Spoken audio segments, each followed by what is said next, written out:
The last time she had forgotten to ask the muggle before she sent him to the afterlife. She wasn't going to repeat that mistake this time around. All of a sudden, an idea clicked inside Destiny's mind. She didn't to imperious anyone, she simply needed to pick the knowledge from their mind through legilimency. Unlike the last time, she was quite proficient at the art of legilimency. So, Destiny approached one of the muggles who seemed to be carrying a gun. This gun was much larger than the one Destiny had been carrying all this time, and Destiny suspected that this gun was a lot more powerful and must be held with 2 hands. Image here. Due to the rituals Destiny had gone through, her body was much stronger than an average adult's, so she easily picked up the gun with 1 hand. She checked out the gun, her eyes shining in excitement. After checking it out for a bit, Destiny finally decided to awaken the muggle. She cast Reviving Charm and the muggle woke up with a gasp. The man blinked a couple of times, but he froze when he found a crimson-haired girl pointing a gun at his head. Legilimens, Destiny muttered, and the men groaned in pain as Destiny started to rummage through his feeble mind. A lot of memories flashed in front of Destiny's eyes, but she quickly maneuvered towards knowledge related to guns. The men was a treasure trove when it came to firearms. She picked up all the knowledge the men had regarding guns inside his mind. When she was finally done, she finally pulled out of the man's mind, who was spasming on the floor while glaring at Destiny with a fearful glint in his eyes. "Thank you," Destiny said sweetly, looking down at the men. The men had helped her so much. That is why Destiny decided to leave him in Annabelle's tender care.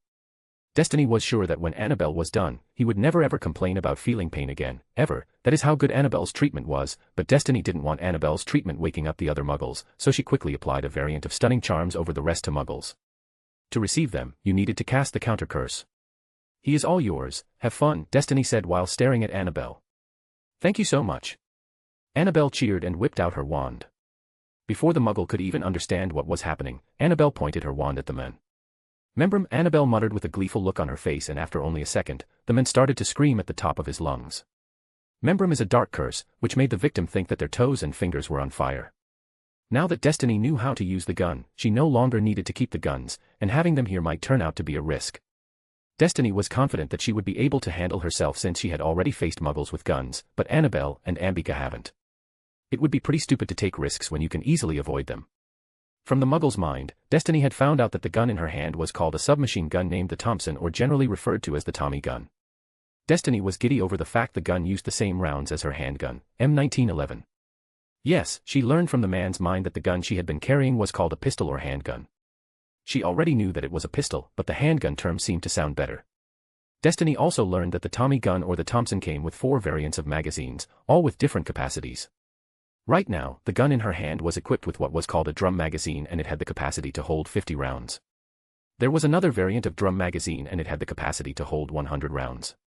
Finally, there were 2 variants of box-type magazines which had the capacity of either 20 rounds or 30 rounds. Destiny already knew that she was going to love the Tommy gun.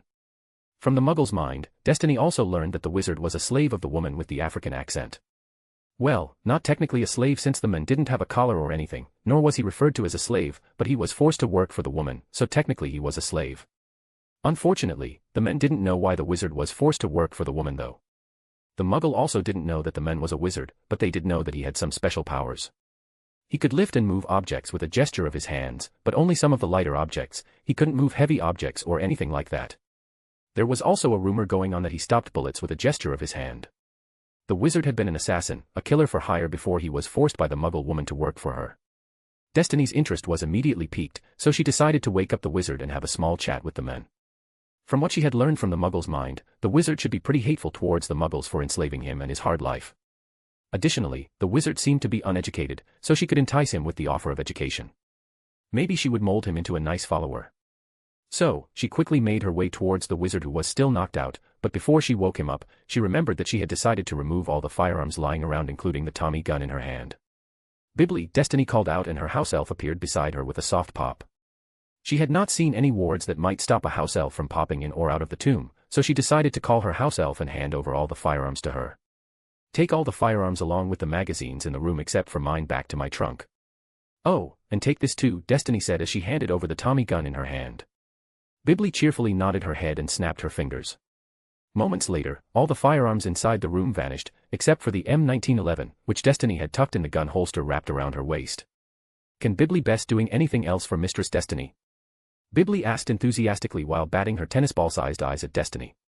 The crimson-haired girl simply stared at her house elf for a couple of seconds. She wondered where her house elf learned to act like that. No, nothing right now, but you could prepare a nice lunch, Destiny answered after thinking for a bit.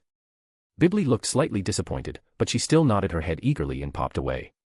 Now that the firearms were finally removed, Destiny decided to wake up the wizard.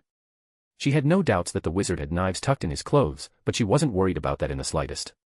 She conjured some metal ropes and wrapped the wizard's arms and feet with the ropes. He needed to cut out of them before he could even think of attacking Destiny. Destiny decided to use physical binds instead of magical ones because he could have freed himself by performing accidental magic if he was desperate enough, so, without wasting any more time, Destiny cast the reviving charm. Line break. Quentin more frantically blinked as he regained consciousness. He looked around trying to remember where he was and what his current condition was. The last thing Quentin remembered was a red flash, so easily concluded that he had been captured since he was still alive. Quentin's gaze finally focused on the crimson-haired woman looking down on him. Quentin immediately tried to move, but he found that he couldn't move. His hands and feet were bound by some type of rope. No need to struggle. I am not going to hurt you unless you give a reason to, Mr. Assassin, Destiny chirped out with a grin, and if Quentin wasn't worried until now, then he was definitely worried now, especially now that he had heard the screams in the background. Right now, Quentin was downright worried. Yes, he was an assassin, but that didn't mean that he didn't want to live. There were a couple of reasons why Quentin seemed to be so worried. First of all, the girl knew that he was an assassin, and secondly, she didn't seem to be scared. In fact, she looked pretty amused, so Quentin concluded that the girl is not someone simple.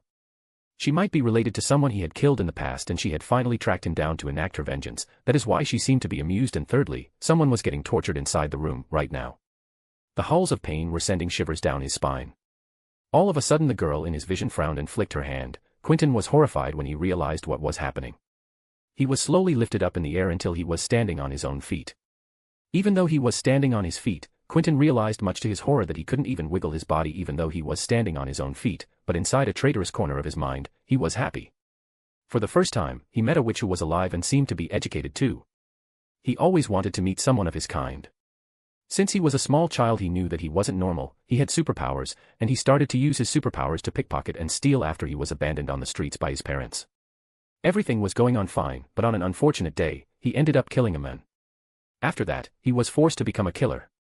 The life of a killer paid him well, but he never wanted to become a killer.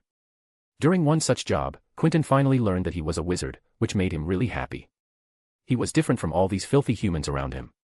Even though he wasn't happy with the killing at the beginning, he slowly started to become satisfied and content with his life. So, life was good, but everything good must come to an end. One day, he picked the wrong contract. The contractor wanted to get rid of the assassin after the job was done to tie up the loose ends. So, when the contractor tried to kill Quentin, he raised his hands on reflex and the bullet stopped in midair. After witnessing that scene, the contractor decided not to kill him and force him to work. He was blackmailed by that bitch to work for him with no pay. He couldn't get over the fact that he was being forced to work by an inferior. No matter how much Quentin wanted to slit her throat and then piss on her body, he knew that he couldn't do that. Quentin might have some superpowers, but he didn't even know how to properly use them. So, he knew that he couldn't go against that bitch. The bitch was the daughter of their regional warlord and he was a simple nobody, who didn't have any support backing him.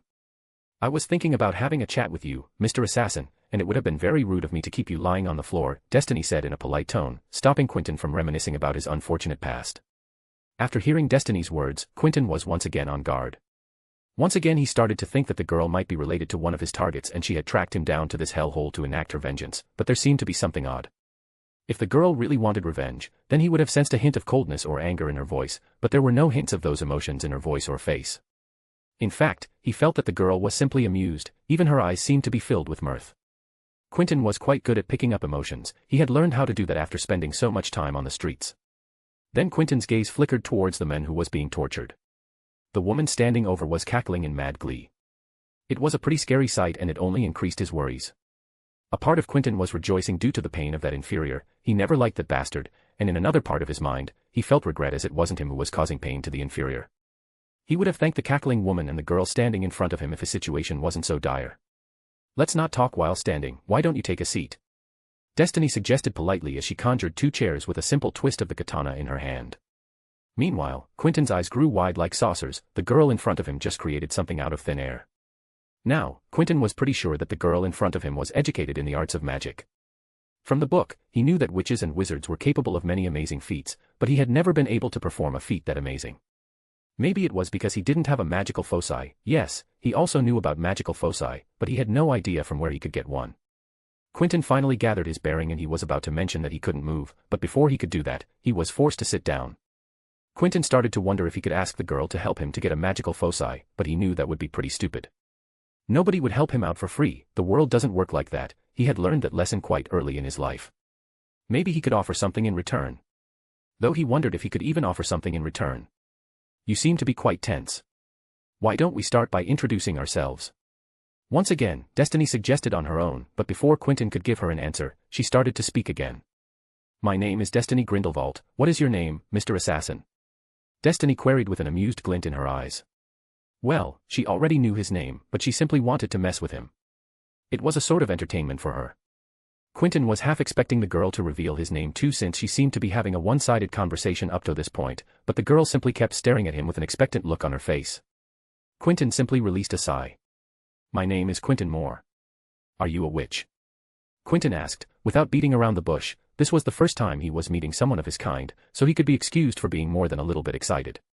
Well, technically this could be called his first meeting since the last guy he met was already dead. That is where he found the books related to the wizarding world, but they didn't do him much good since he didn't know how to read or write. He did know how to read bits and pieces, that is how he knew that the books were referring to the wizarding world.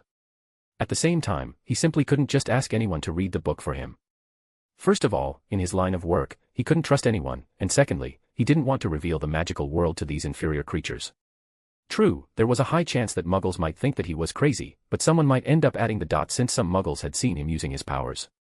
While he didn't have any sort of connection with the magical world, he was a wizard. How could he betray his world like that even if they never came to save him from these lower creatures?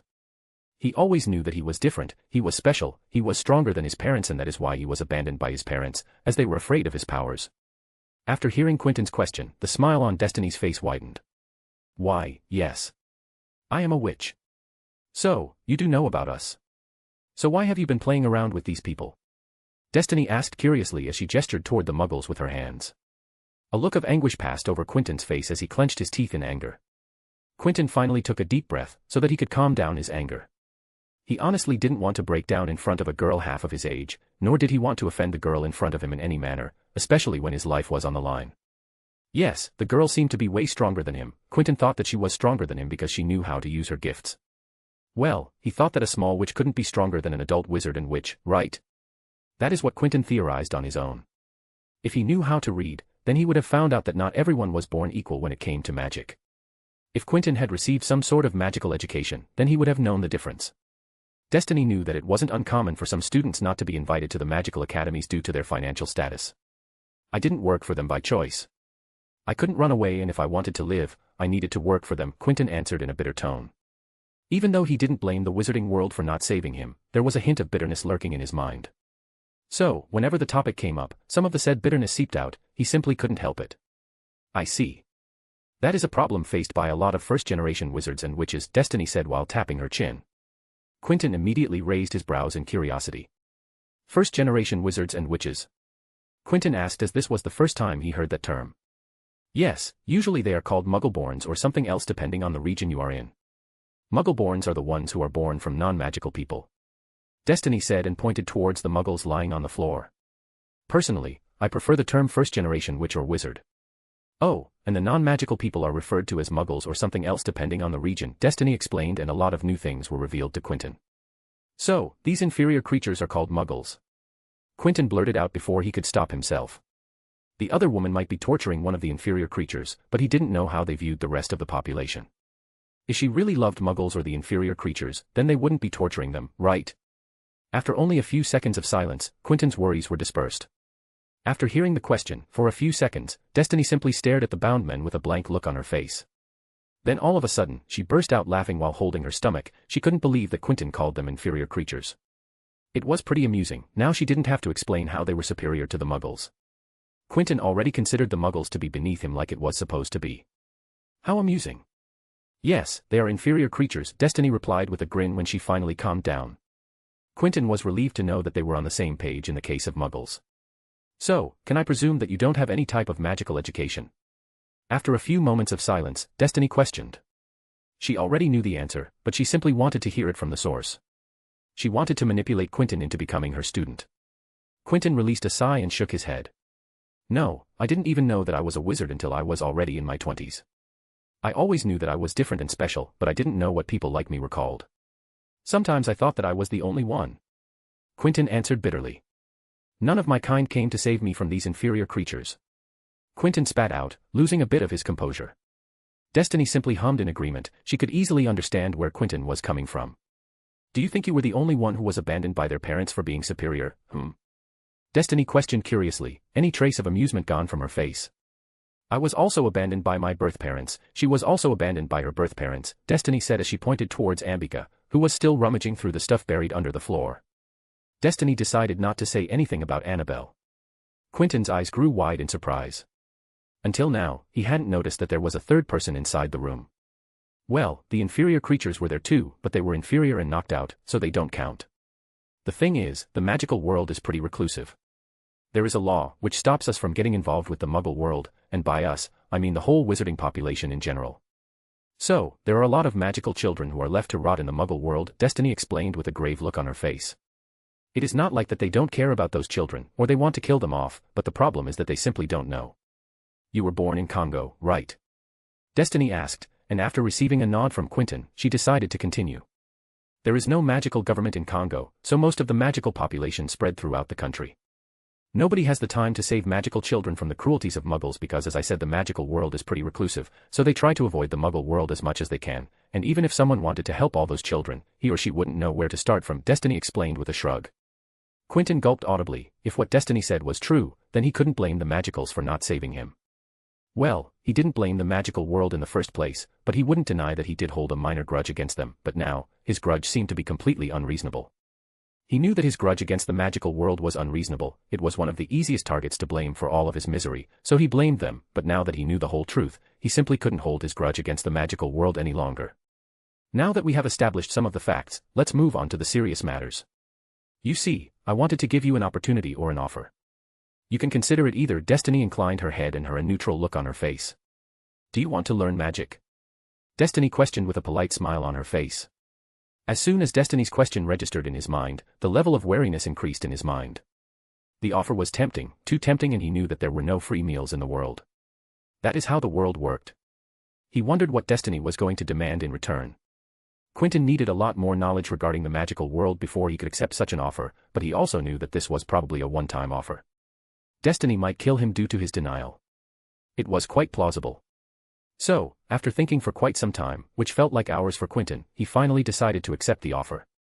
There was nothing else he could choose, if he wanted to live, of course. Now that he had accepted the offer, he could start learning how to use his gifts. It has been one of his dreams since he found out that he was a wizard, and his dream was finally going to be fulfilled. As a bonus, by accepting the offer, he also escaped from his slavery, which was another dream come true. Though once again, Quentin wondered what Destiny was going to ask from him in return. Quentin gathered his courage and decided to directly question Destiny. Even if he didn't receive an answer or didn't like the answer, he was still planning to accept the offer. What do you want in return? Quentin asked warily, and Destiny simply cracked a smile, but unlike previously, it wasn't an amused smile, instead it was a warm smile. Do I really need a reason to help you? Destiny questioned as she raised her brows. In this cruel world, only we can help each other. As a witch, it is my duty to help a fellow wizard who doesn't even know how to use his gifts, Destiny revealed with a serious look on her face. Yes, of course, Destiny had some ulterior motive, but she wasn't going to tell him that, and it wasn't like she was lying, at least, not technically, and she did believe in the words she just spouted from her mouth. Yes, I want to learn magic. Quentin accepted the offer, and Destiny beamed at him with a bright smile on her face. Destiny was not a naive girl, she had been continuously reading Quentin's thoughts through legilimency. Quentin might be a wizard and his mind might be quite strong due to his profession, but it was still unprotected. For someone like Destiny, it was like reading an open book. She didn't even have to try to put an effort. She couldn't describe how amused when Quentin thought that everyone might be equal in the eyes of magic. Well, she couldn't blame the men. After all, he didn't have any form of magical education. She wondered what sort of face he was going to make when he would realize just how complicated their world was. Then again, she wouldn't force him to work, since she wouldn't need to. Quentin already hated the Muggles, so when he would realize the ugly truth about their world, he would end up swearing his loyalty to her. That is how the world worked. People always wanted change, but people rarely raised their voices. Weak people always flocked behind strong people. Just like Gellert had said. There were only two types of people in this world. Leaders and followers. You can be either a leader or a follower. Quentin was just like Ambika. he knew close to nothing about magic or the magical world. So, while teaching, she could slowly reveal the harsh truth of the magical world to him, and since he already hated the Muggles and considered them inferior, she didn't need to be a genius to guess what he was going to do after that. Destiny couldn't help but become happy. Marvelous. Destiny cheered loudly, and then with a simple wave of her hand, she freed Quentin from his bounds. Destiny didn't mind freeing him. After all, he would be a fool to attack her, but people could be very stupid sometimes. Since she had been continuously reading his mind, she knew that he was afraid of him, and when people thought that they were cornered, they might end up doing something stupid and dangerous. So, even though it seemed like Destiny wasn't being careful, in reality, she was keeping an eye on him. Quentin groaned in satisfaction as he rubbed his bruised wrists. For a moment, the idea of attacking Destiny and making a run for it popped inside his mind, but he quickly squashed that idea. He would be a fool of the highest order to attack Destiny. First of all, Destiny had been pretty nice to him, except for tying him up. She even offered to teach him magic, even though Destiny had said that she wouldn't ask anything in return, but he was a realist, so he knew that it couldn't be that simple. Secondly, he wasn't even sure that he could overpower all of them, especially when they knew how to use their gifts. His gun was also missing, so if he wanted to attack them, then he needed to be close to them, but if the attack failed, then he was sure that he was going to join that Muggle, who was currently writhing on the floor, begging to be killed. Quentin gulped audibly. He didn't want to join that Muggle, and it wasn't like he was getting the short end of the stick. He was getting to learn magic, then as a bonus, he was also being freed from his slavery. True, he might be exchanging one mistress for another, but instead of serving these inferior creatures, he would be serving someone of his own kind, which was already a better deal in his books. So, yes, Quentin was quite happy with the current developments, and he wasn't going to mess up all of that in a moment of impulse. Though there was something Quentin couldn't help but wonder: how did none of the other Muggles wake up when the Muggle who was being tortured was screaming so loudly? Quentin wouldn't be surprised if the dead started to wake up due to the screams. He finally concluded that either Destiny or the other woman might have done something to the Muggles, which was stopping them from waking up. "Ambika, are you done?" Destiny asked while staring in the direction where Ambika was supposed to be. "No, it will take me some time to get everything. A lot of stuff in here is simple junk," Ambika replied back with a hint of frustration in her voice. Destiny immediately turned around, so that she would be facing Quentin. "It seems she will take some time to get everything. You said that you hated that bitch, right?" Destiny asked as she pointed toward the woman with the African accent. "Then why don't you torture her to the death in the meantime?" Destiny asked with a devilish grin on her face. For a moment, Quentin shivered in fright. He glanced towards the oldest witch inside the room and shuddered again.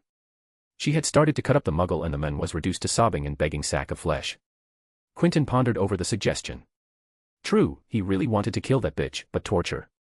He had never done that. His job was to slice the throat and get the job done, nothing more, nothing less.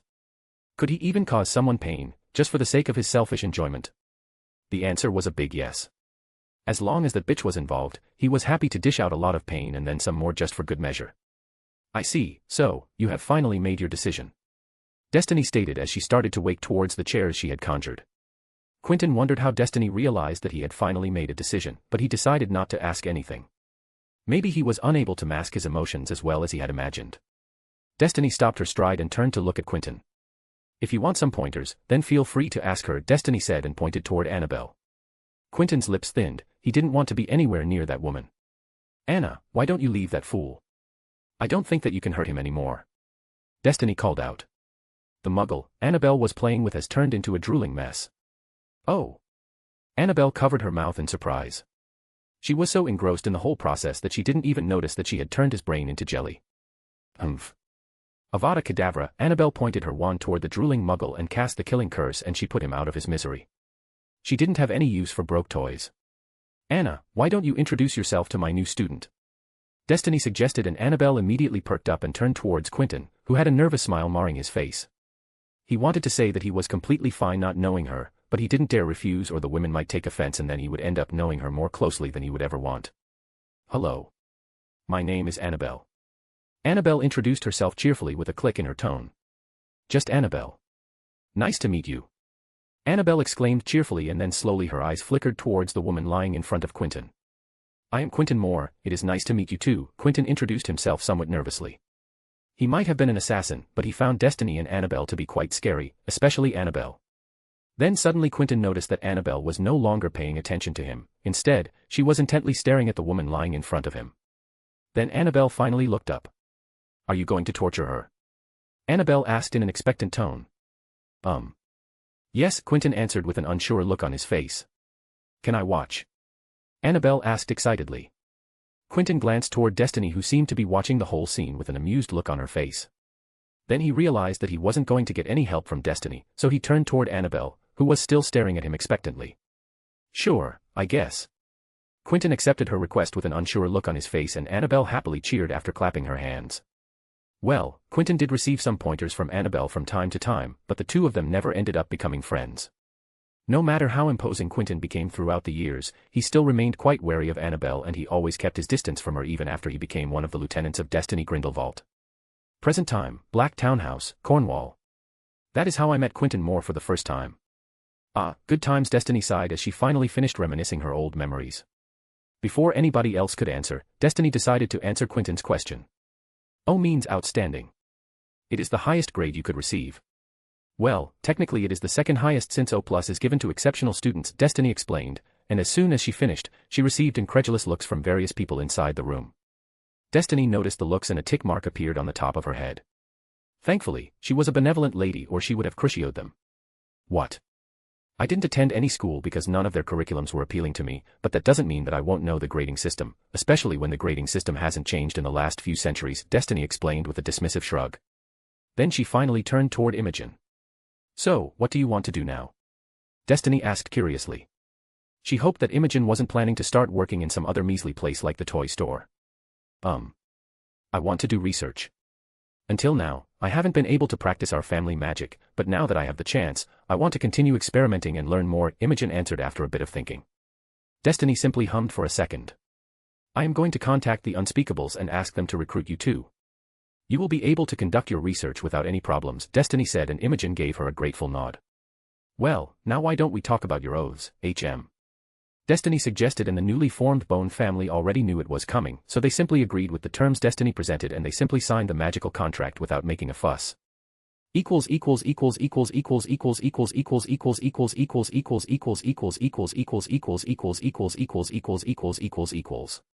Up to 4 advanced chapters on my Patreon. My Patreon link is https://www.patreon.com/ingloriousme.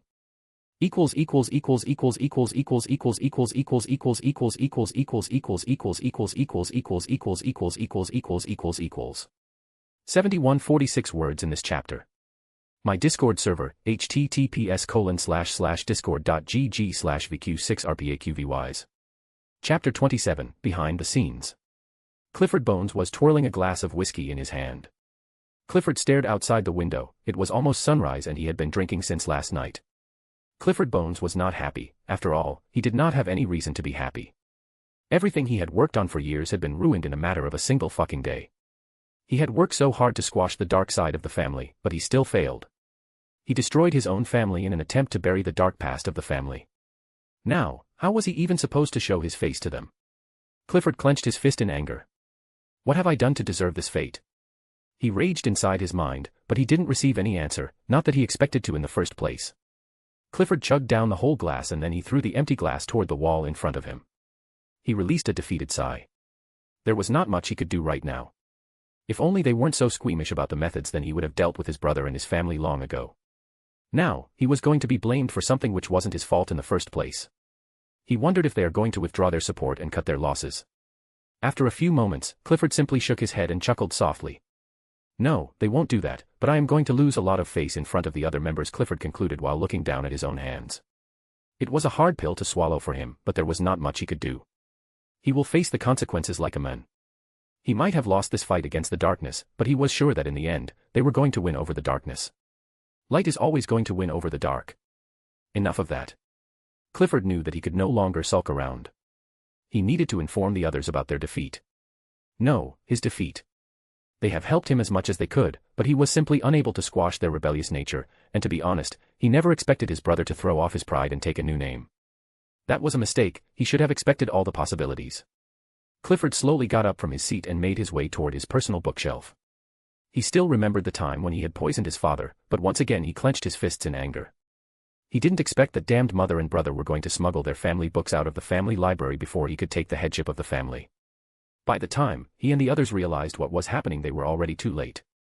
All of the dark knowledge was already out of their reach. It wasn't like that he wanted all that knowledge for himself, they simply wanted to destroy all that knowledge, because the knowledge was way too dangerous for the world. If they really wanted to create a better world for the normals, then they needed to destroy all that knowledge. Yes, normals.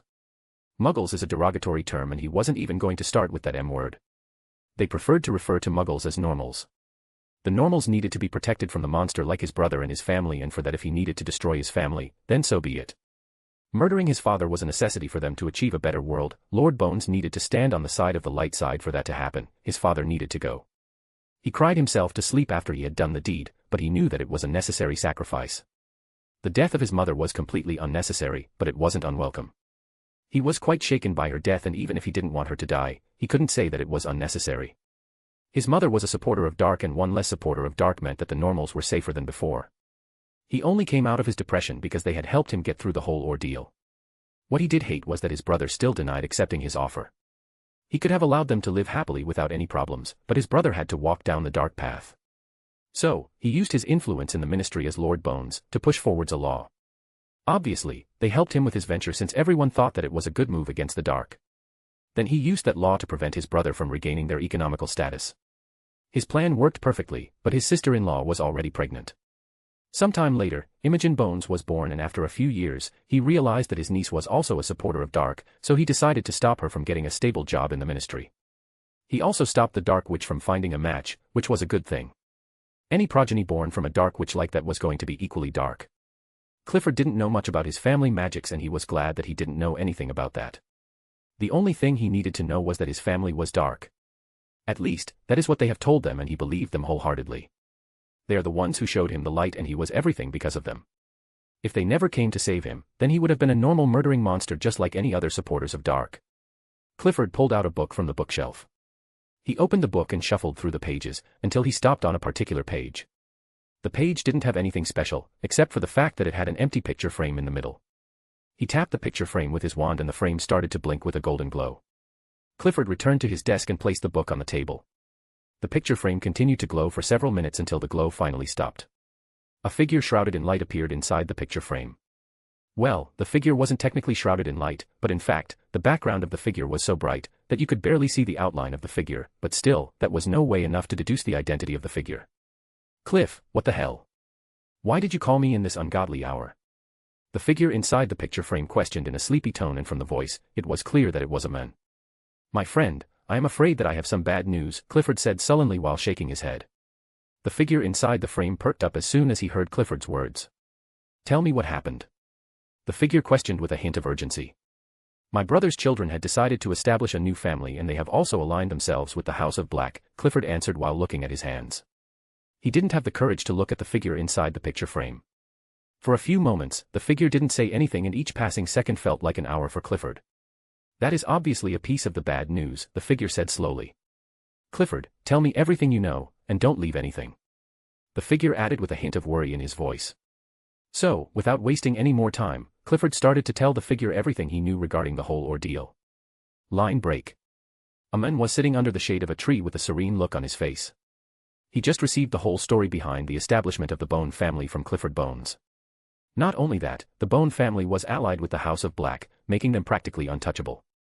He knew about the secret of the Bones family, but he never mentioned it to Clifford because it was completely unnecessary. He liked how impressionable young minds were, and it was a good thing that he had approached Clifford Bones when he was young, or else his innocence would have been corrupted and destroyed by the true nature of his family. The men felt glad that he was able to save a young child from walking down the path of darkness, and now, Clifford was a valuable ally of the forces of light. Even though Clifford Bones had failed his task, he knew that it wasn't Clifford's fault. Some things were bound to happen no matter how much you tried to prevent them. The man snorted as he shook his head in disappointment. The allure of dark arts was pretty strong, and he could understand why everyone fell into the trap, but that didn't mean that he would have to like it. After a few moments, a witch appeared with a soft crack and sat down beside the man. I heard what happened. Please tell me you stopped Cliff from kicking out Claiborne and Dorothy from the family. The witch requested with a pleading look on her face, and the man simply chuckled. I may not be as smart as you, but I know that it would have done us more harm than good. The man shook his head. Claiborne is probably waiting for that, the man chuckled in amusement. The witch released a relieved sigh. That is good. So, she had started to make a move. I think she is already in the country, or do you think it was just the blacks? The witch asked curiously, and the man nodded his head with a grim look on his face. She is in the country. I am sure of that, the man confirmed with a serious look on his face. The witch simply blinked in confusion.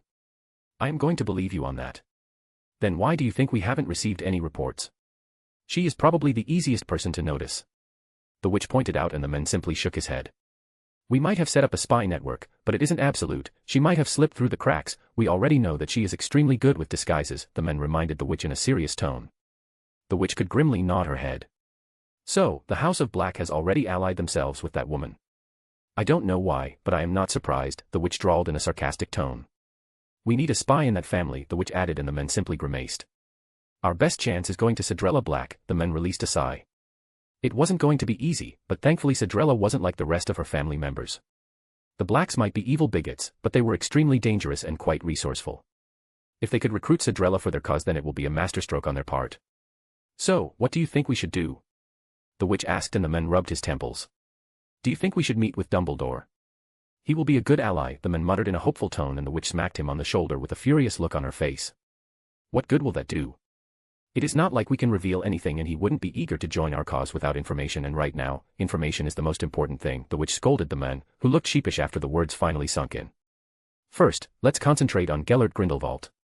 We need to stop the ICW from passing the extradition order. Right now, he is nicely tucked away under the tender care of Serafina Picquery, the witch sighed. Fine, but we need to do something to stop her cause from gaining any momentum. We need to make a move. The man clenched his teeth. Ha! I agree with you. Do you think we could send a letter to the Daily Prophet regarding the secret of the bones? They wouldn't miss the chance of printing such sensational news, the witch suggested, and the man simply shook his head in denial. No. That wouldn't work. They would never print an accusation like that.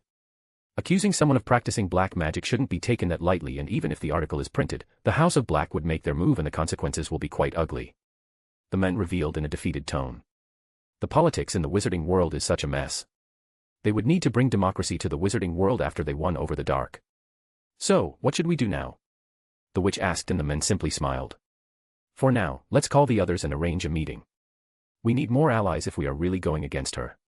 We know that she isn't a slouch, and it might take all of us to bring her down, the man said with a look of determination marring his face.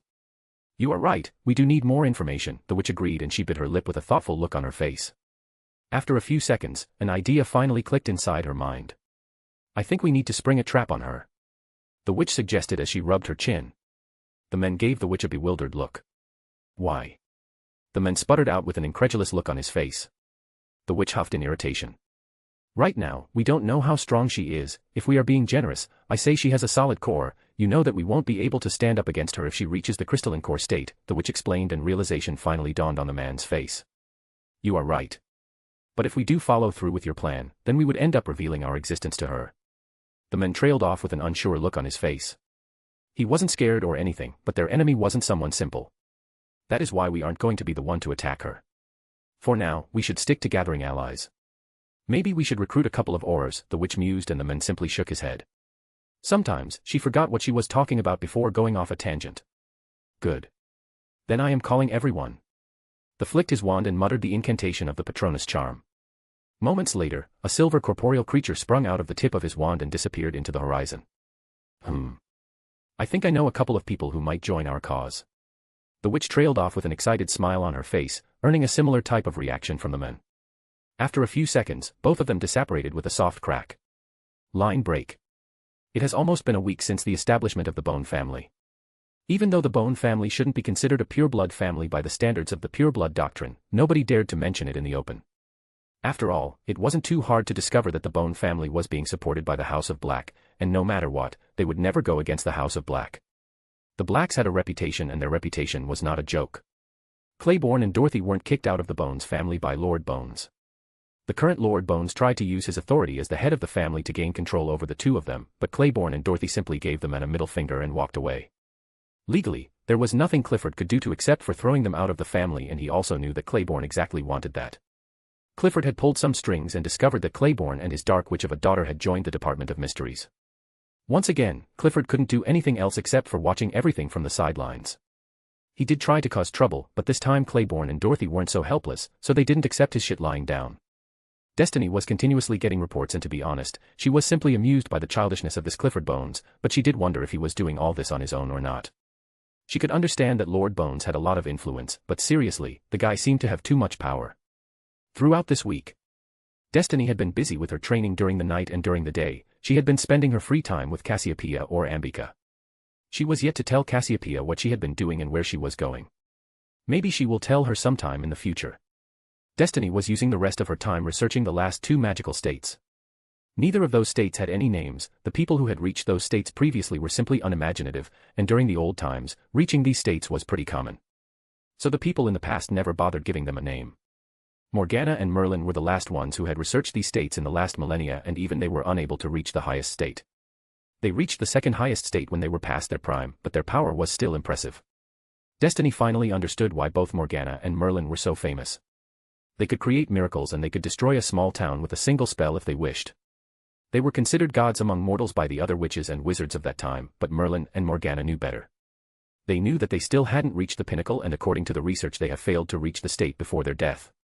Well, Destiny had no idea if the book was credible or not, since it wasn't either Morgana's or Merlin's personal diary. The book was written by Salvador Black. She had taken the book from the Library of Blacks. She had her own books too, which were given to her by Gellert, but she had to admit that her book wasn't so detailed. Destiny did have another source too, the ancient tome, but Destiny wanted to cover all of her bases since she was in no hurry. For now, she had stopped studying blood magic from the Library of the Unspeakables. Blood magic was easy, quite easy for her no matter how hard the spell was supposed to be, so she simply decided to put it on a small pause. So, the second highest state was where you imbued your magic into your bones. So, including your magical core, your magical will be stored inside your bones, and at the same time, the magic will be able to freely move through the bones. Reaching that state would make wandless magic much easier for anyone, but the problem was that you can't reach that state easily. If it could be reached so easily, then everyone would have been reaching that state left and right. For now, Destiny decided to call it Magic Frame. Bones were the frame of a body, hence the name Magic Frame. The highest state was where you imbue magic into all of your veins and muscle mass. It might sound kind of simple, but even Merlin and Morgana failed to reach that state, and both of them were geniuses when it came to magic. The highest state was way beyond her in the current state of her body and magic, so she decided to research more after reaching the Magic Frame state. Destiny decided to name the highest state as Magic Vessel. Destiny sensed Sirius approaching the library, and she guessed that he must have something to discuss or he wouldn't be approaching her. So, she closed the book and returned it to the shelf with a gesture of her hand. Right now, Destiny was in the Black Tower Library, and she had to admit the impressive collection of the books. True, she couldn't touch most of the books because she didn't have the black blood, but it was obviously going to change in the future. There was no way that Destiny would allow such a treasure trove to slip through her fingers. She was going to as much knowledge as she could, even though she might never end up using it. She was also interested in the Bones family magics and their family books. Black magic was something Destiny knew very little about, so her greed was kind of unsurprising. Sirius arrived in front of the door and he slowly raised his hand to knock, but Destiny beat him to it. "Come in, Sirius." Sirius heard Destiny's voice from the inside of the room. Sirius wondered how Destiny did that, but he simply shrugged it off. The girl was simply awe-inspiring, and he had already seen so many forms of amazing magic from her that he wouldn't be surprised anymore. Some might say that acting looking up to someone in such a manner is below his station, but Sirius wouldn't care. Being a bigot was fine. He admitted that he was a bigot too, but he wasn't a mindless bigot. He knew how to acknowledge power, and Destiny was powerful beyond simple measure. Albus Dumbledore was what most purebloods still considered half-breed. Sirius might have used that term too in regards to Dumbledore, but that didn't mean that he would challenge the man to a duel. Sirius acknowledged the man's power, and it was the same with Destiny. He respected her power, and it was the same with Gellert Grindelwald. From how Destiny reacted, he knew that she wasn't worried over the fact that Gellert had been captured, which meant that either Destiny didn't care about the men or plans were already in the works. He wanted to become one of her most trusted aides. He had met with her lieutenants, and all of them had one thing in common. They were completely loyal to Destiny. "Good afternoon, milady. How have you been?" Sirius asked politely, and Destiny moved her hand to pull out a chair. Sirius knew what it meant, so he started to make his way toward the chair without wasting any time. "I have been good, Sirius, thanks for asking. So, how have you been?" Destiny asked, and Sirius finally took the seat, which was on the opposite side of the desk. "I have been fine, milady. I finally finished all the preparations. I have invited all the families who might join our cause to a ball I will be hosting in Black Tower in the honor of the establishment of the Bone family," Sirius explained in a mild tone. Destiny raised her brows. Sirius' idea was pretty good. Nobody was going to have any doubts regarding the true reason behind the invitation, but there was a small problem. A ball. I have never been to a ball, Sirius. Destiny chided politely and Sirius simply coughed in his hand. He didn't expect that Destiny had never been to balls.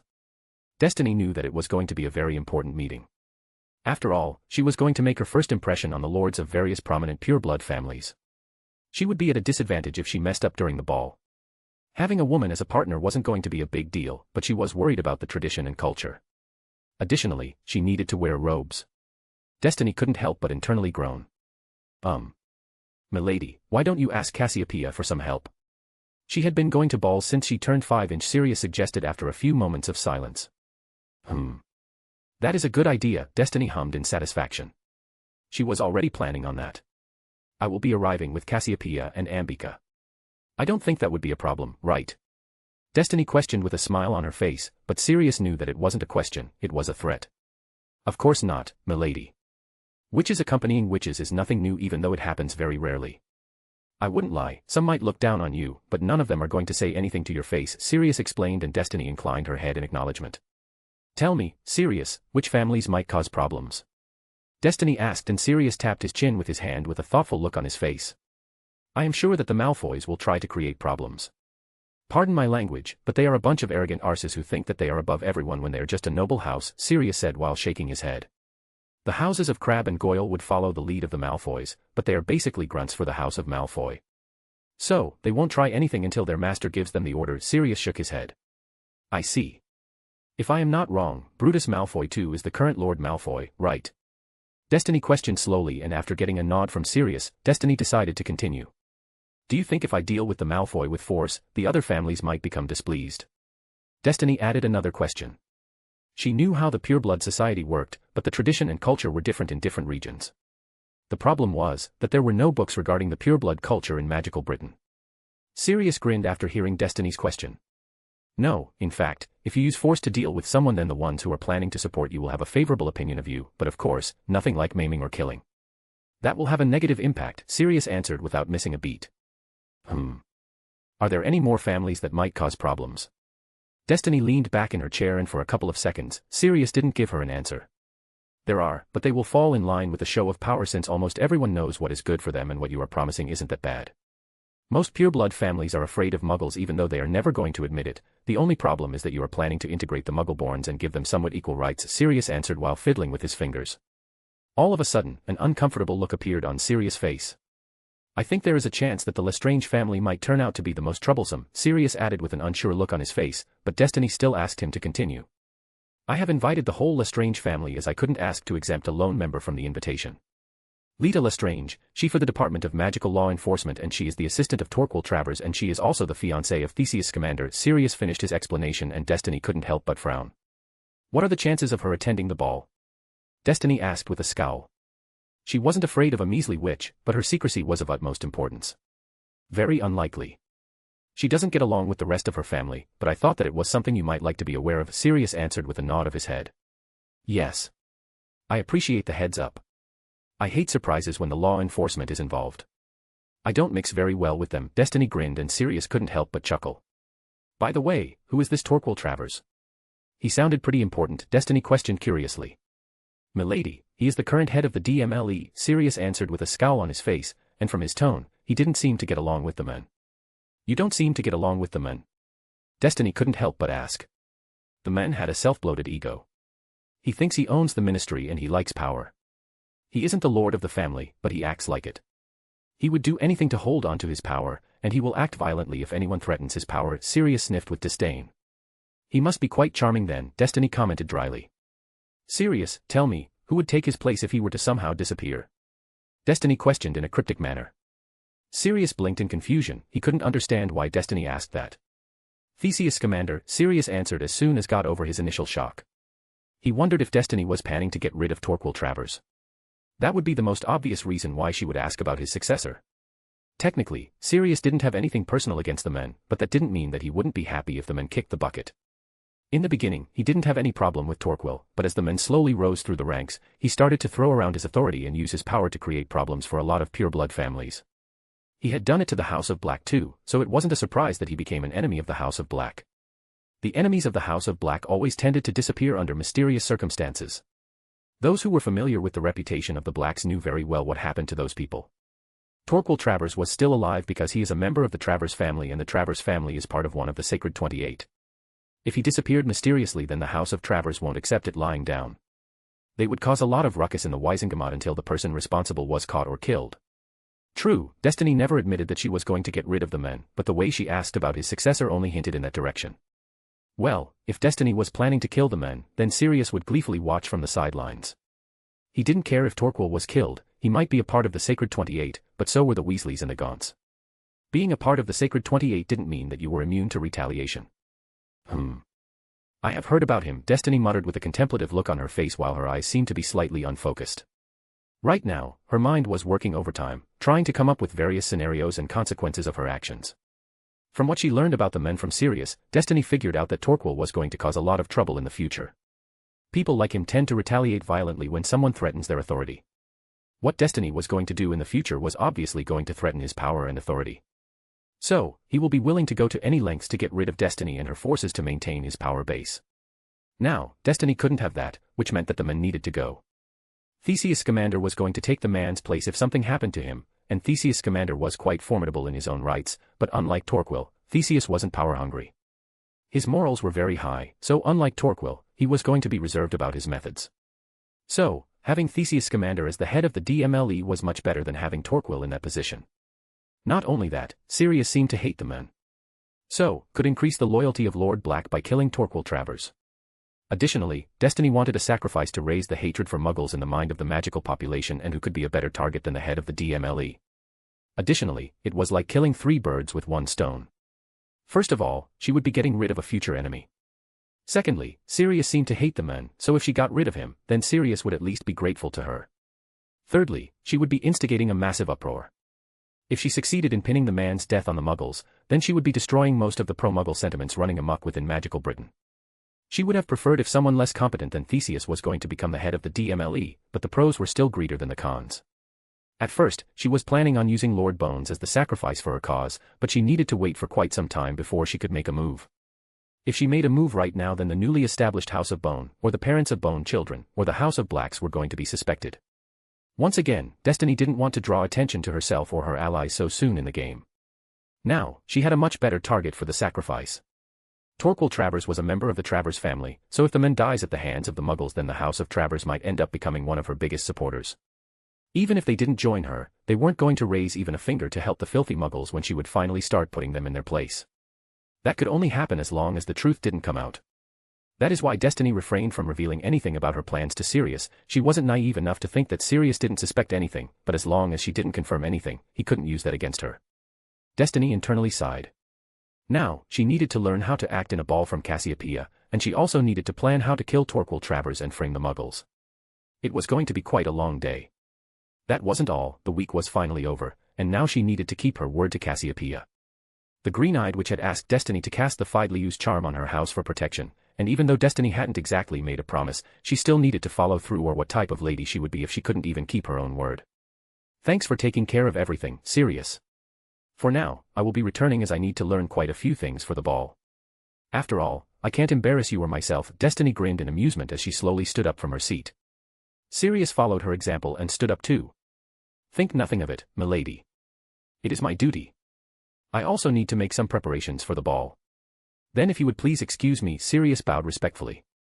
Destiny waved her hand in acknowledgement and moments later, she disapparated with a soft crack. Sirius had keyed her to the wards, so she could move around without any problems. Line break. You don't know anything about balls? Cassiopeia questioned as she looked up from her papers. She had already finished her charms papers, but she was yet to receive an answer from the tutor she was hoping to learn from. Destiny had told her that she would teach her, but Destiny could only teach her charms, she didn't have any idea how charms were applied during enchanting. Right now, Cassiopeia was working on runes. Destiny was hoping that she would start on arithmancy, then she would have suggested Muggle books to her. Muggle mathematics was kind of the bigger brother of arithmancy. So, if you learn Muggle mathematics, then it would help you a lot in arithmancy. Well, she could always help Cassiopeia with that when she started to work on arithmancy. Yes, Destiny confirmed. I also don't know how to dance, Destiny added with a straight face, and Cassiopeia simply inclined her head with a smile. I would love to. Cassiopeia smiled brightly. Destiny had been quite busy this week, so she had been unable to spend her time with Destiny. So she would like to spend as much time as possible with the crimson-haired woman. Brilliant. By the way, would you like to go on a date, Cassie? Destiny asked curiously, and Cassiopeia immediately perked up after hearing the question. After placing the parchments inside the book, she slowly closed the book. Then she beamed at Destiny with a bright smile on her face. I thought you would never ask, Cassiopeia commented slyly. Destiny grinned and plopped down on Cassiopeia's lap without any warning. Oomph! A grunt escaped from Cassiopeia's lips and she threw a dirty look at the girl sitting on her lap. You are heavy, Cassiopeia deadpanned, and Destiny giggled and pecked Cassiopeia on her lips. I will ignore the fact that you called me fat. Destiny slowly snaked her hands around Cassiopeia's neck. Then she slowly leaned forward and licked Cassiopeia's ear, making her yelp cutely in surprise. Don't tease me, Cassiopeia whined, but she only received a grin as an answer. Fine. I will let you go now, but afterwards, I will do much more than teasing. You would like that, wouldn't you? Destiny whispered into Cassiopeia's ear and her whole body shivered in excitement and anticipation. Destiny grinned at the effect she had on the green-eyed witch and slowly slid off Cassiopeia's lap, but she didn't forget to peck Cassiopeia again on the lips. Cassiopeia threw another dirty look at Destiny, but she couldn't help but smile at Destiny's antics. She had missed this quite a bit. She loved whenever Destiny took the lead, and to be honest, she didn't mind Destiny holding the reins in their relationship. She could guess that Ambika was also the same because from what she had seen of the white-haired woman, she seemed to be kind of submissive when it came to Destiny.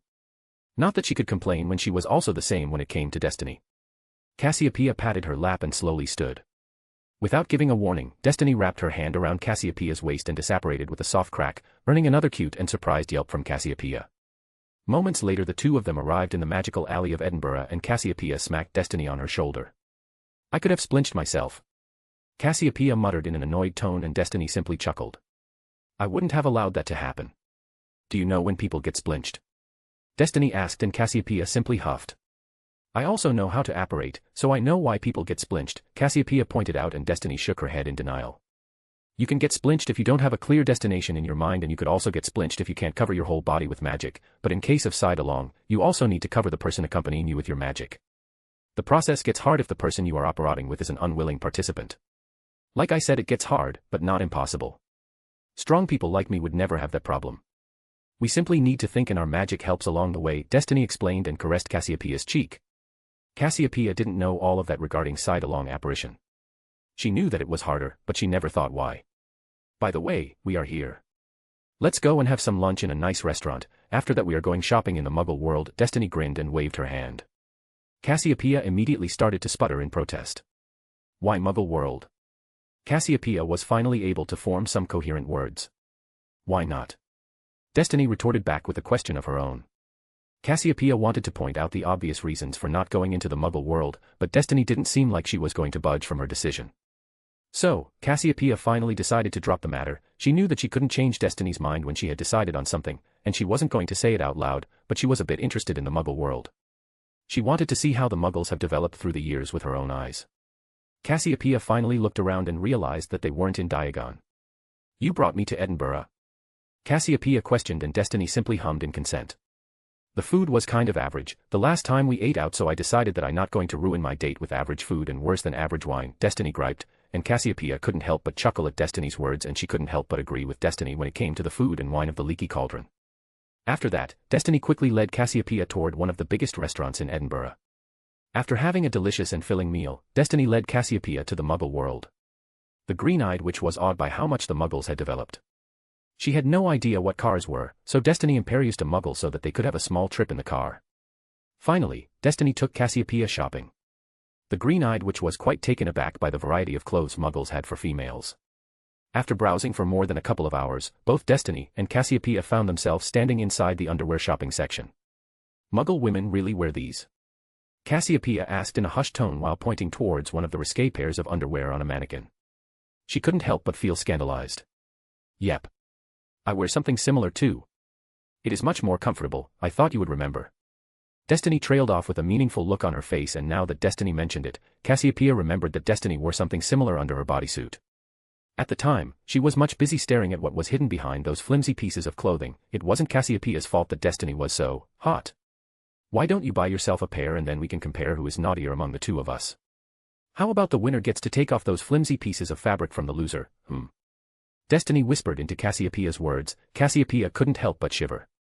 Destiny's sinful words had already won over Cassiopeia, and the green-eyed witch didn't need any more urging.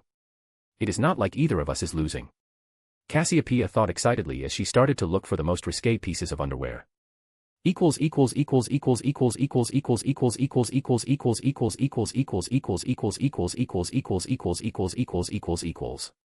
Up to 4 advanced chapters on my Patreon. My Patreon link is https://www.patreon.com/ingloriousme. ==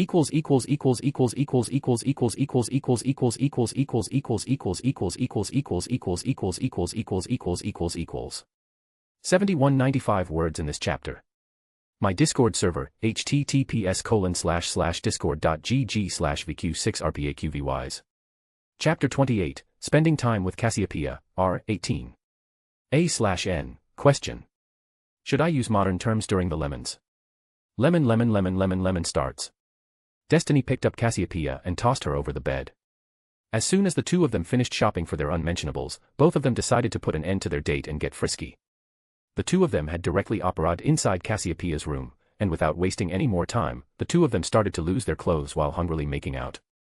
Cassiopeia was obviously having some difficulties with removing Destiny's bodysuit, so Destiny decided to give Cassiopeia a hand with her magic. Cassiopeia was dressed in a robe, so Destiny didn't have any difficulties while removing Cassiopeia's clothes. That is how Destiny and Cassiopeia ended up in their current state. Destiny climbed up the bed and Cassiopeia crawled back to get in a better position.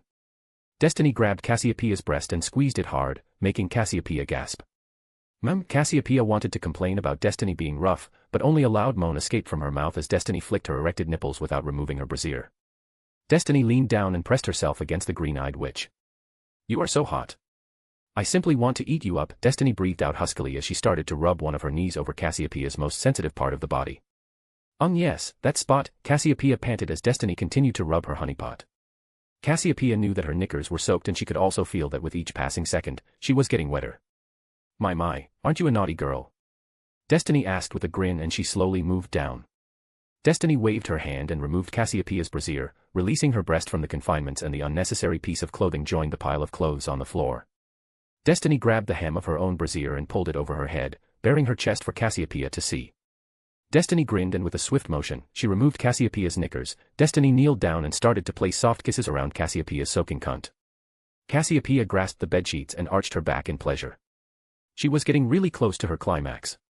Only a couple of minutes mo. All of a sudden, Destiny sucked hard on Cassiopeia's slit, earning another pleasured gasp from the woman. "Fuck.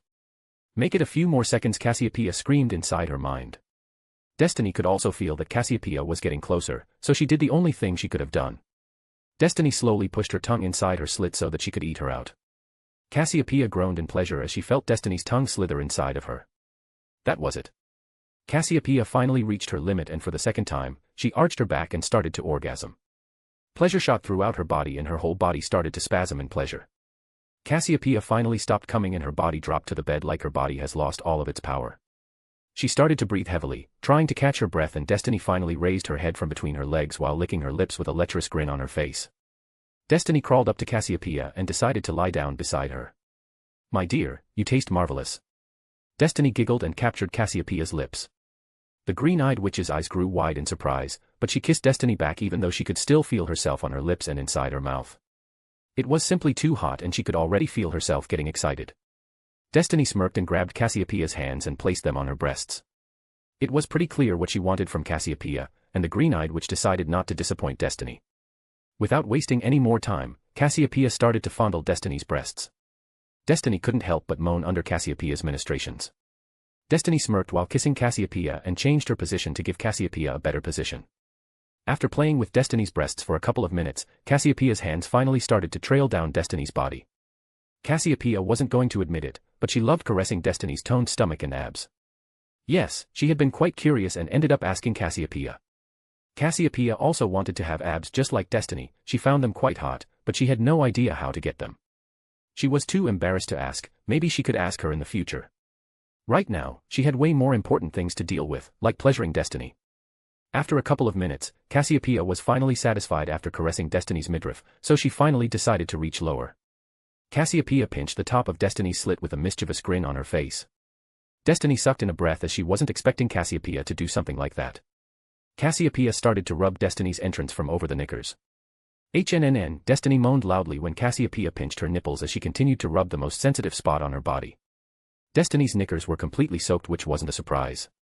Cassiopeia finally grabbed the hems of Destiny's knickers and pulled them off. Destiny decided to assist Cassiopeia by lifting her legs. After that, without wasting any more time, Cassiopeia lowered her head in between Destiny's legs. "You are so hot," Cassiopeia breathed out as she licked Destiny's honeypot, and Destiny couldn't help but grin at the compliment. Since Cassiopeia's breasts were out of her reach, Destiny decided to fondle her own breasts. "Thanks for the compliment." Destiny breathed out and Cassiopeia finally pushed her tongue inside Destiny, earning a loud gasp from the crimson-haired woman. "That's the SPO spot." Destiny gasped in pleasure as she felt Cassiopeia's tongue slither inside of her. "Oh, I am so close," Destiny moaned, and after only a minute, she felt herself going over the edge. She raised her hips and clutched Cassiopeia's head in between her thighs as pleasure shot throughout her body. Destiny arched her back and she finally started to come. Cassiopeia hummed and drank every last drop of Destiny's cum. After a few seconds, Destiny finally loosened her grip on Cassiopeia's head and lowered her head. Cassiopeia gave her a cheesy grin and crawled up to Destiny, but instead of lying beside Destiny, she decided to lay down over Destiny. "I hope that wasn't all." Cassiopeia smirked with a challenging grin, but she finally noticed that unlike herself, Destiny wasn't breathing heavily. She didn't even look winded in the slightest. "Don't worry, Cassie. I am going to rock your world." Destiny cooed softly and she slowly wrapped her hand around Cassiopeia's waist, and before the green-eyed could say anything, Destiny rolled around so that she could be on the top. "Now I am going to fuck you cross-eyed," Destiny breathed out huskily, and Cassiopeia already knew that she was in for a long ride. Cassiopeia was sure that in the end she would be left unable to move, but she decided not to protest. After all, it wasn't like Cassiopeia had anything to complain about. Lemon lemon lemon lemon lemon ends. Line break. Destiny crawled out of the bed and made her way toward the bathroom. After taking a nice and long shower, Destiny finally emerged out of the bathroom and made her way straight toward Cassiopeia's wardrobe. Destiny had kept some of her clothes in Cassiopeia's wardrobe too for times like this.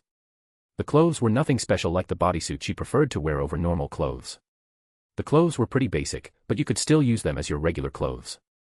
With a flick of her finger, Destiny levitated the pile of clothes lying on the floor towards the laundry basket. Dinky would collect the clothes later to get them cleaned. Destiny walked up to the mirror and started to fix her hair. As soon as she was done, she looked at herself in the mirror and nodded in satisfaction. With all of that done, Destiny started to make her way toward the door. "Are you leaving?" All of a sudden, Cassiopeia spoke up from the bed. Destiny stopped and turned around to look at Cassiopeia. The last time she saw Cassiopeia, the woman was fast asleep basking in the afterglow of their lovemaking. She honestly wasn't expecting Cassiopeia to be up so soon. "Well, I do need to take care of some stuff. Like I need to mark the ward line of your house, and then I would need to make some modifications in your ward stone so that I can cast the Fidelius charm," Destiny exclaimed, and Cassiopeia immediately shot up from the bed. She had completely forgotten about the fact that she had asked Destiny to cast the Fidelius charm on her house. "Oh. Can I watch?" Cassiopeia asked with an excited look on her face. From what she had learned from Destiny, the Fidelius charm was one of the most ancient and obscure spells. She simply couldn't miss the chance of witnessing the spell. It was like a once-in-a-lifetime chance for her. "Sure, but I must warn you that it will be extremely boring to watch," Destiny warned, and Cassiopeia simply shrugged off and jumped out of the bed. Her legs were still wobbling due to the intense lovemaking session, but she didn't care about all of that. She wouldn't give up the chance for anything in the world. "I don't mind. Wait for me." Cassiopeia gushed out excitedly and rushed into the bathroom without giving Destiny a chance to say anything else. Destiny simply released a sigh and shook her head, but she couldn't stop a soft smile from appearing on her face. "Bibli." Destiny called out, and her house elf appeared with a soft pop. "What can Bibli best doing for Mistress Destiny?" Bibli questioned while batting her tennis ball-sized eyes at Destiny. The crimson-haired woman gave her house elf an uncomfortable look before she released a sigh. "Can you get me a pepper-up potion?" Destiny asked Bibli, and the house elf popped away after eagerly nodding her head. Moments later, she popped back with a vial of pepper-up potion in her hand. After thanking Bibli, Destiny grabbed the vial and then she told Bibli to continue what she had been doing. Bibli looked slightly disappointed that she didn't get to do anything else for her mistress, but she popped away without making a fuss. Destiny had been using her magic sonar sense, so she knew that Cassiopeia was going to come out of the bathroom in a matter of a few minutes. Destiny was proven correct when Cassiopeia burst out of the bathroom only after a couple of minutes. She seemed to be extremely excited, so without wasting any more time, she quickly made her way toward her wardrobe. It took her only a few to get fully dressed. Someone is pretty excited, Destiny murmured with a grin, and she was intentionally being loud enough so that Cassiopeia could clearly hear her words. Cassiopeia huffed after hearing Destiny's words. Who wouldn't be? I am about to witness one of the most ancient and obscure charms. Any self-respecting pureblood should be excited. Cassiopeia huffed for the second time, and Destiny simply grinned and levitated the vial in her hand toward Cassiopeia. Cassiopeia noticed the vial floating toward her, and she immediately raised her eyebrows in question as she glanced at Destiny while fixing her hair. What is that? Cassiopeia questioned. As the vial was quite far from her, she was unable to recognize the potion inside the vial. The pepper-up potion is one of the most common potions, which was used by the general population all the time. That is a pepper-up potion, believe me, you are going to need it, Destiny answered in a confident tone. Even though Cassiopeia was acting energetically, she was pretty tired on the inside. Destiny had been quite relentless with her. So, Cassiopeia grabbed the vial and emptied the contents of the vial inside her mouth. The result was quite instantaneous. Steam came out of both of her ears, and she smiled as she placed the vial on the dressing table. Cassiopeia looked at herself in the mirror and nodded in satisfaction. If you are done, then we should go. Destiny deadpanned, and Cassiopeia simply huffed. Sometimes, Destiny could be such a child. Looks were important for a pureblood witch like her, even though she was going to stay in the house and not be seen by anyone. The two of them finally left the room, and Destiny made her way toward the ward stone of the house. The ward stone was under the floorboard of the basement. Destiny already knew how to access the ward stone of Cassiopeia's house, since the green-eyed witch had shown her previously. She quickly tapped a few spots on the floor with her finger, and the floorboard became loose. Destiny pulled out her wand and quickly deactivated all the active wards on the house except for the muggle-repelling one. Why did you deactivate the wards? Cassiopeia asked curiously. Destiny knew that the other girl wasn't complaining. In fact, she was simply curious. I am going to be working on the ward line, and I need to add some modifications to the ward line. Even though I am keyed to the wards, they might think that I am trying to tamper with the wards, so it will activate the defense mechanisms in your ward system. Then I would need to overload your ward stone to protect myself, which would lead you to get a new ward stone. Destiny explained as she started to climb the stairs. The Fidelius charm is a charm, right? Cassiopeia questioned as they finally reached the ground floor. Destiny simply nodded her head. After getting the nod from Destiny, Cassiopeia decided to continue her question. Then it could be directly cast on my house, right? You don't need to access the ward line, right? Cassiopeia questioned curiously as she cutely tilted her head in confusion. Destiny grinned. That is a nice question. The thing is, I will be casting the Fidelius charm on your house itself, but your other wards could interfere with the Fidelius charm when I'm casting it, and I plan to cast the Fidelius charm on the whole property. I kind of love the beach, and I would like to enjoy the beach without any clothes. Destiny finished with a lecherous grin on her face, and Cassiopeia could only sputter after hearing Destiny's words. The two of them made their way towards the ward line, and Destiny flicked out her wand and started to cast some spells at some specific locations. She wasn't doing much, she was simply adding markers. The property was pretty big since it extended up to a part of the ocean, and there was no way that Destiny could see the whole property from a single point, as the house would obstruct her view. She could easily tackle the problem by flying in the air, and that was what she was going to do, but the markers would help her map the whole property, which would help her to cast the charm over the property without messing up. Since the property was quite big, Destiny had planned to divide the property into 2 equal parts from the middle. According to the records, a lot of people have died trying to cast this charm because they underestimated the amount of magic needed to cast this charm. Destiny didn't have any plans of joining that casualty list. She could probably cast the spell on the whole property in one go, but Destiny simply didn't want to risk it. It was better to be safe than sorry, and if she fucked up, then she wouldn't have the chance to be sorry anymore. It took them nearly half an hour to add markers to the whole plot.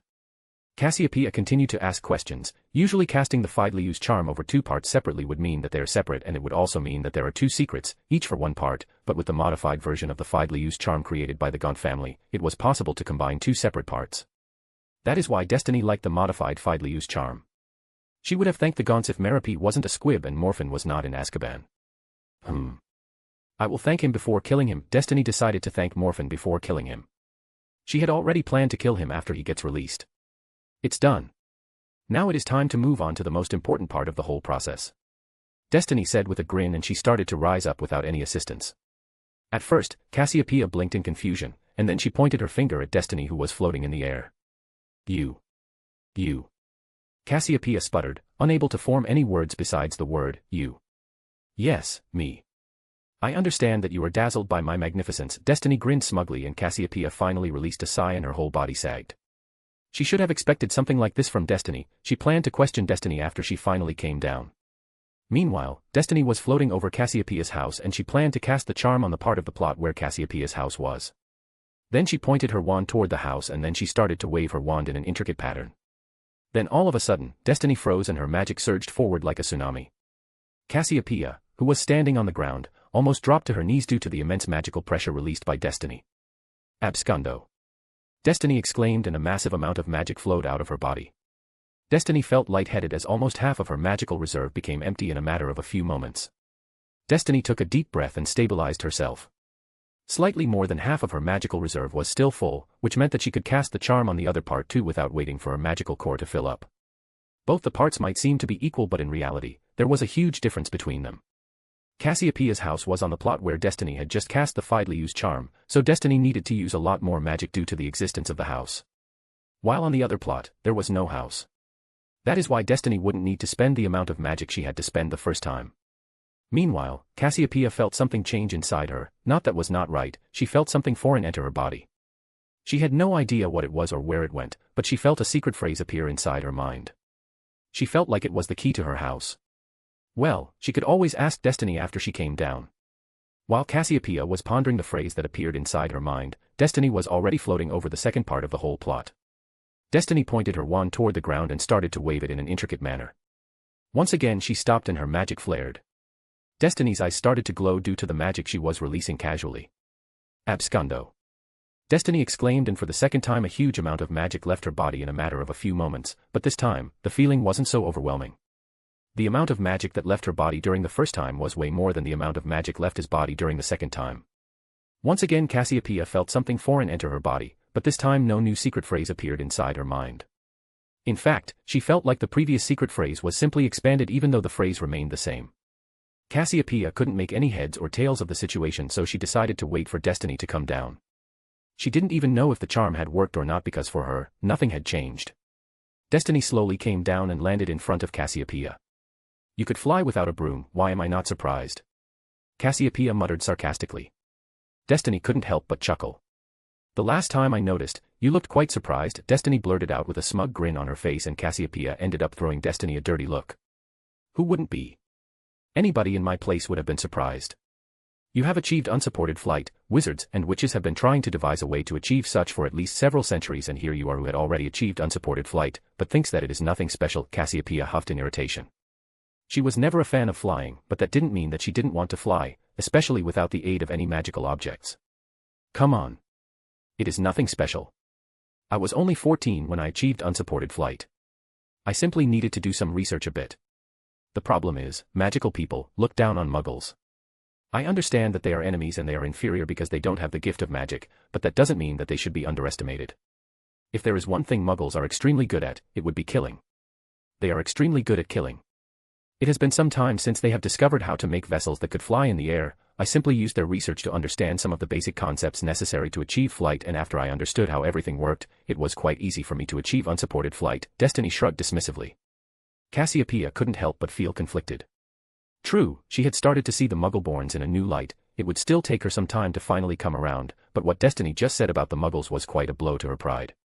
After pondering for a few seconds, Cassiopeia realized that Destiny was right. Muggles were their enemies and you would be only a fool if you underestimate your enemies. Destiny was simply more knowledgeable than Cassiopeia when it came to the Muggles, so Cassiopeia simply decided to trust Destiny in this matter. Can you teach me how to fly? Cassiopeia asked in a hopeful tone and Destiny couldn't help but release a defeated sigh. This problem is, I never ended up creating a spell for unsupported flight, Destiny replied while shaking her head. Cassiopeia furrowed her brows and tilted her head in confusion after hearing Destiny's words. What? Cassiopeia blurted out with a bewildered look on her face as what Destiny said was simply contradictory. After seeing the confused look on Cassiopeia's face, Destiny decided to elaborate.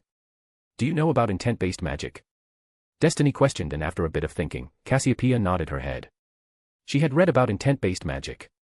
Most incidents of accidental magic could be termed intent-based magic.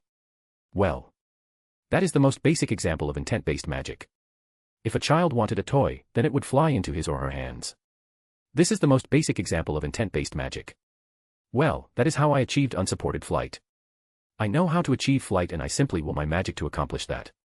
I don't have a specific spell for unsupported flight.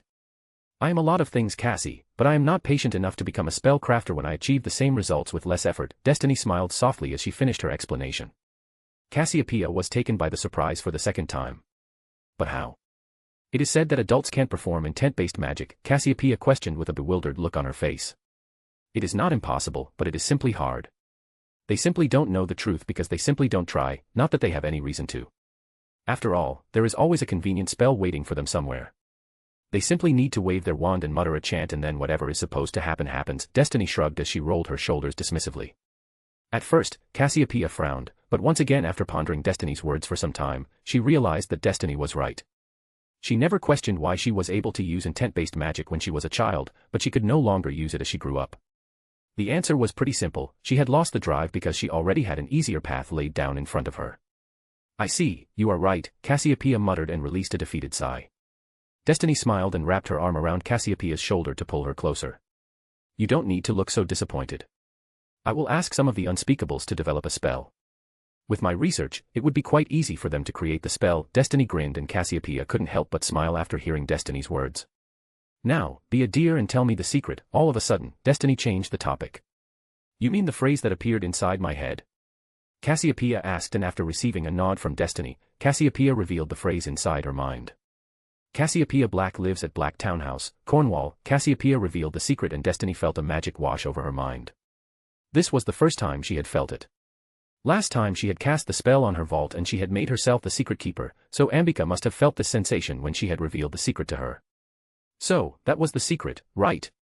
Cassiopeia asked and Destiny nodded her head. Yes, quite a brilliant charm, don't you agree? Destiny questioned with a smile and Cassiopeia couldn't help but agree with Destiny. Now, her house was being protected by the best protection out there. Let's go and reactivate your wards even though you would no longer need them. After that, you can teach me how to dance. Destiny grinned mischievously and started to drag Cassiopeia towards the house. Sometimes Destiny could be such a child. Cassiopeia rolled her eyes at Destiny's antics, but she couldn't stop a smile from forming on her lips. By the way, do you have a dress? All of a sudden Cassiopeia remembered something very important. Destiny froze after hearing the question and she slowly turned around to look at Cassiopeia with wide eyes. I have to wear a dress. Destiny questioned in a horrified tone. She had never worn a dress before, not that she wanted to. It simply wasn't her style. Cassiopeia frowned after watching the reaction of Destiny. Everyone will be expecting you to since you are a witch, but it is not mandatory, Cassiopeia answered in a reluctant tone and Destiny released a relieved sigh. Then I will be wearing trousers. Destiny nodded her head with a satisfied grin on her face. The frown on Cassiopeia's face deepened after hearing Destiny's words. Some people will obviously look down at you, Cassiopeia pointed out and Destiny simply snorted. Fuck them. I am already attending a fucking ball, that should be enough to please them, Destiny growled menacingly and her eyes started to glow eerily. A shiver ran down Cassiopeia's spine. Sometimes Destiny was really scary and she was glad that her family had decided to have close ties with her. Destiny's power was simply unfathomable and the bigger world out there didn't even know that someone like her was lurking in the shadows. Line break. Unspeakable number 26 rushed through the halls of the Department of Mysteries. The witch seemed to be in quite a hurry as she made her way towards the time room. She had been given a task by Lady Grindelwald and she didn't want to fail a simple task. Lady Grindelwald had asked for two small things from them. Right now, Unspeakable number 26 and her team were on duty and Lady Grindelwald had sent her a message and asked for a time turner. The Unspeakables had already promised to provide Lady Grindelwald with a couple of them. That was one of the things that she had asked for, and then there was another simple thing Lady Grindelwald had asked from them. She had asked for information on Torquil Travers. She wanted to know everything about the man, including where he lived, when he arrived at the ministry and when he left, if he had any mistresses or not. Stuff like that. Thankfully, the Unspeakables already had all of that information on their hands. Torquil Travers was a very troublesome man who loved power and he wanted to be in control of everything. The man had tried to bring the Department of Mysteries under the control of the Ministry of Magic. Even though he had failed, he had made an enemy out of the Department of Mysteries. The man had tried to take away their autonomy and that was the gravest sin a person could commit when it came to the Department of Mysteries. So Torquil Travers was marked as an enemy and Unspeakables liked to keep a close eye on their enemy, in case their enemy was trying to take away their autonomy for the second time. If something like that happened, then they would use any means to silence their enemy. Blackmail or assassination wasn't out of the question and since they were quite versed in weird magic, they easily made it look like accidents. Unspeakable number 26 had been working in the Department of Mysteries for nearly 30 years. She already had a very good suspicion about what Lady Grindelwald was planning and she was quite glad. Torquil Travers was an enemy of the department, so good riddance. Just like the catchphrase the Grindelwalds like to use. For the greater good. Unspeakable number 26 had to agree that their catchphrase was quite catchy, no pun intended. Unspeakable number 26 finally arrived in front of the time room, and with her authority, swiping a time turner wasn't that hard. When she entered the time room, nobody dared to ask her any questions, and why would they when everyone working in the time room knew that unspeakable number 26 was their superior and it was simply better that way. After leaving the time room, the witch decided to head straight toward the annals of the Department of Mysteries. That is where all of their documents were kept. The witch entered the annals and thankfully, one of theirs was on the duty. "Give me a copy of the file we have on Torquil Ravers," unspeakable number 26 ordered without wasting any time. The wizard sitting behind the desk nodded his head and left. After a couple of minutes, the man returned with a file in his hand. "Should I put this on record or this is off the record?" The wizard, who was known as unspeakable number 89 when he was on duty, asked in an indifferent tone. He should have put it on the records, but he knew who unspeakable number 26 worked for, so he had to ask. "Off the record."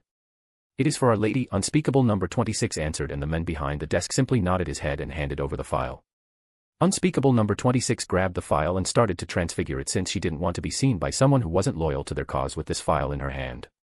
Torquil Travers might be an enemy of the department, but he was yet to try anything for the second time, so it wasn't time for them to act. So, it would be extremely suspicious if anybody who wasn't one of their group was to see her carrying the file. After giving unspeakable number 89 a nod of her head, unspeakable number 26 left the annals. The witch met a lot of her colleagues on the way out, but none of them caused her any sort of trouble. Leaving the Department of Mysteries with the time turner and file of Torquil Travers wasn't hard. The Department of Mysteries have other exits too, and she didn't need to always leave through the Ministry of Magic. She used one of these exits to leave, and as soon as she was out, she disapparated. There was a very small chance that someone might have followed her, but she still decided to remain cautious, and she didn't directly apparate to the temporary base of Lady Grindelwald. The Unspeakables were nothing but a wily bunch, and there were a lot of Unspeakables who weren't sympathetic to their cause. So she needed to be as careful as she could be. She apparat to quite a few different places before she finally apparat to Lady Grindelwald's temporary base, and she found that the crimson-haired woman was already waiting for her. "You didn't have any problems, right?" Destiny asked curiously as she started to approach the older witch. Unspeakable number 26 shook her head in denial. "Of course not, milady. You have a lot of supporters in our department." After hearing the words of unspeakable number 26, Destiny couldn't help but smile. "I see, so let me see the file," Destiny asked, and unspeakable number 26 handed over the file without wasting any more time. Destiny raised an eyebrow after she saw the cover of the file. It wasn't the file she had asked for. Unspeakable number 26 must have guessed what was going inside Destiny's mind, and she finally remembered that she forgot to remove the disguise from the cover of the file. "Milady, I forgot to remove the disguise from the sea," unspeakable number 26 began to say, but she stopped when she saw that Destiny removed the disguise with a snap of her fingers. Unspeakable number 26 was taken aback. She wondered how Lady Grindelwald knew the counter curse, and then she finally remembered that Lady Grindelwald had access to their library. What unspeakable number 26 didn't know was the fact that Destiny didn't know the counter curse. She had simply used intent-based magic to remove any type of disguise from the file. "You unspeakables are quite fast." Destiny whistled with a grin. "We already had his file on hand. He is an enemy of the department, as you can see, milady, and we keep a close eye on all of our enemies," unspeakable number 26 commented with a serious look on her face. Destiny cocked her head sideways in acknowledgement as she continued to look through the file. "How odd. The head of the DMLE seems to have two mistresses. What would his wife say?" Destiny giggled. The file in her hand was pretty thick, and she was going to need some extra time to look through the file. "Did you get a time turner for me?" Destiny asked, and unspeakable number 26 pulled out a locket in the shape of an hourglass from her pocket.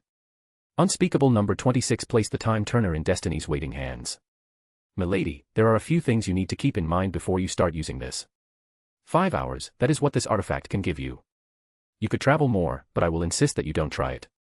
Traveling back more than 5 hours will put a lot of pressure on this, and there is a chance that it might fracture during the turning, which is a very messy way to die.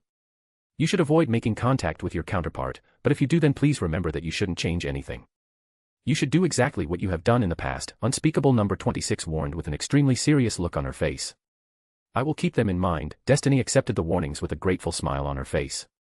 Yes, she also knew the risks of messing with time, and to be honest, she didn't want to end up erasing herself from the timeline. That would be pretty stupid. "Oh, and please don't overwork yourself. This device is created to give you extra time, but it will start putting stress on your body if you keep using this without taking a break. Overusing it will also lead you to age faster because you will be living 5 hours extra," the older witch added, and Destiny couldn't help but feel grateful at the warnings of the older witch. Thank you for the warnings, I will keep them in mind. Destiny nodded her head gratefully. By the way, there is something I wanted to ask you, Unspeakable number 26 said, and Destiny simply gestured her to continue. Are you planning to get rid of Travers? I am not trying to complain or anything, I am simply curious, the older witch questioned, and Destiny simply nodded her head. Yes, he needs to go. He is going to be the stick that finally broke the camel's back. Right now, pro-Muggles are rising everywhere. They are also trying to create Muggle-friendly laws to protect Muggles, and they are gaining a lot of support too, but this is happening very slowly. We, the wizarding population, are naturally quite wary and hateful towards the Muggle, but the pro-Muggles are slowly gaining support through their charisma. Destiny stared towards the horizon, and the older witch was simply drawn in by the words of Destiny. The mindset of the general wizarding population is slowly but surely changing, but what if all of a sudden a prominent pureblood wizard meets his end at the hand of the Muggles? What do you think would happen, Destiny questioned with a grin as she raised her brows in amusement. Unspeakable number 26 couldn't help but shiver when she finally realized what was going to happen. The pro-Muggles would lose their moment, and the people who are starting to change would return to their old midset. At the same time, you will be reigniting the hatred the wizarding population felt towards the Muggles during the witch trials, Unspeakable number 26 muttered with an odd look on her face. Destiny chuckled softly.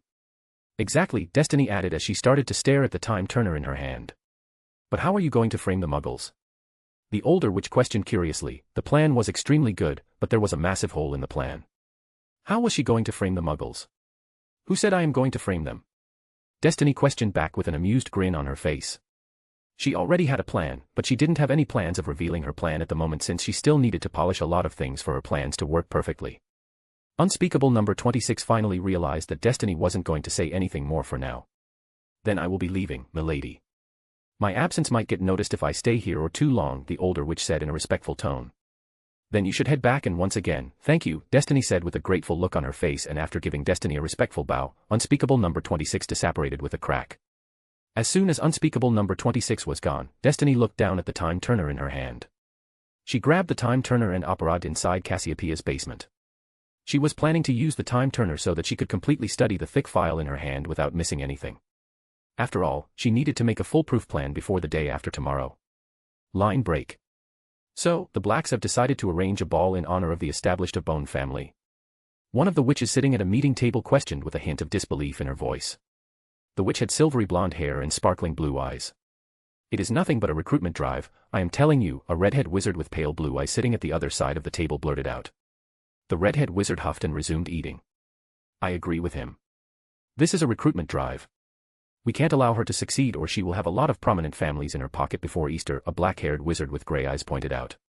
The man was pretty tall, and his long and sleek black hair was tied in a ponytail behind his back. The man was also sporting a goatee. He is right. So, what are we going to do about this? A brown-haired witch asked. What can we even do? Not that my brother invited me to the ball, and not that I am going to be welcome. Clifford Bones was also present among the group. By the way, who is this she all of you keep referring to? Clifford asked, and a lot of members sitting at the table perked up after hearing the man's question, while the rest of the members looked at each other with questioning glances. After a few seconds of silent conversation, the members with the questioning looks on their faces nodded their heads in agreement, albeit hesitantly. I think it is about time we tell you who we are fighting against. One of the wizards stood up and walked away from the table. The wizard grabbed a small scroll from one of the shelves and placed it on the table. But before we could tell you anything, I need all of you to swear the oaths written on the scroll. Please keep in mind that it is not like we don't trust you, we simply don't want her to discover our group before we are ready to reveal ourselves. Keep in mind, if she finds out the truth, then she will stop at nothing from destroying us, the wizard warned with a serious look on his face. The members who didn't know who this she was couldn't help but gulp loudly due to nervousness. Clifford was the first one to grab the scroll, and without wasting any time, the man pulled out his wand and swore the oath. No matter how strong their enemy was, he believed that he could defeat her. After all, light was bound to prevail over darkness. The others also followed Clifford's example, and they also swore the oath one by one. When everyone was finally done, the wizard who asked them to swear the oath tapped the table with his wand, and a picture appeared over the table. It was a picture of an extremely beautiful woman. She had bright crimson hair along with bright crimson eyes, which were giving the woman an ethereal look. Is this the person you were talking about? Clifford was the first to break the silence with his voice. Who is this woman? A black-haired witch questioned from the other side of the table. The wizard standing by the table tapped his wand on the table for the second time, and another picture appeared over the table. Several gasps were heard from various members sitting at the table. Dest, one of the wizards, started to read the name out loud, but he was cut off by the redhead who has been eating. Don't say her name out loud, you fool.